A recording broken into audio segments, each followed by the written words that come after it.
August 17. 3 നദികളുടെ കന്യക.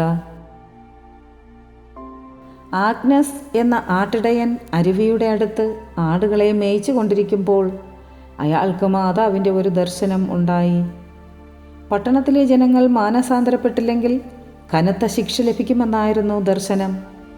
ജനങ്ങളോട് ഇതേക്കുറിച്ച് പറഞ്ഞപ്പോൾ ആരും വിശ്വസിച്ചില്ല. പരിശുദ്ധ കന്യക അവൻ്റെ കവിൾത്തടത്തിൽ തൻ്റെ കൈപ്പത്തിയുടെ അടയാളം പതിപ്പിച്ചു കൊടുത്തു. അത് കണ്ട് ജനങ്ങൾ മാനസാന്തരപ്പെട്ട് വിശ്വസിച്ചു. മൂന്നാമത്തേതും അവസാനത്തേതുമായ വെളിപ്പെടുത്തലിൽ ഒരു സ്വരൂപം കാണപ്പെട്ടു. ഈ വാർത്ത അറിഞ്ഞ ബുർഗോസിലെ മെത്രാനായ ഫെർണാണ്ടോ മൂന്നാമൻ ഈ ഗ്രാമം സന്ദർശിക്കുകയും ദൈവാലയം പണിയുവാൻ കല്ലിടുകയും ചെയ്തു.